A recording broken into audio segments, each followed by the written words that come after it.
यह कहानी श्रीमान रोनाल्ड रीगन की है, जो 1981 से 1989 तक अमेरिका के 40वें राष्ट्रपति रहे थे। राजनीति में आने से पहले वे एक मशहूर चेहरा थे।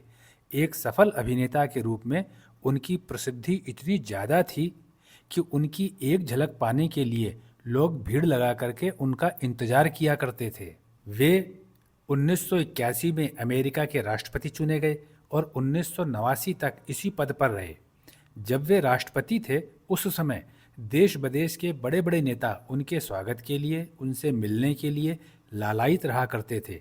श्रीमान रोनाल्ड रीगन को जीवन काल में अनेकों पुरस्कारों से सम्मानित किया गया था। लेकिन समय चक्र और भाग्य की ऐसी यात्रा देखिए, उम्र के साथ साथ उनको 1994 में अल्जाइमर के रोग ने पकड़ लिया। यह एक ऐसा रोग होता है जो खुद में ही एक मस्तिष्क का विकार है, जो याददाश्त, सोचने और व्यवहार को प्रभावित करता है और फिर धीरे धीरे दैनिक कार्यों को करने की क्षमता को भी कम कर देता है। इसलिए समय के साथ साथ श्रीमान रोनाल्ड रीगन अकेले अपनी पत्नी के साथ एक घर में रहने को मजबूर हो गए। उनकी पत्नी उनको घर से बाहर नहीं जाने देती थी और अकेले तो बिल्कुल ही नहीं जाने देती थी। लेकिन एक शाम श्रीमान रोनाल्ड रीगन घर के बाहर सड़क पर अकेले निकल गए। अब समय की विडंबना देखिए, जिनकी एक झलक पाने के लिए लोग भीड़ लगा लिया करते थे, आज उनको रास्ता पार कराने भी कोई नहीं आया। वहाँ पुलिस की नज़र एक बुजुर्ग आदमी पर पड़ी। पुलिस ने उन्हें पहचाना तो नहीं, लेकिन पुलिस ने यह देखा कहीं इनको चोट न लग जाए, इसलिए पुलिस उनको उनके घर ले आई।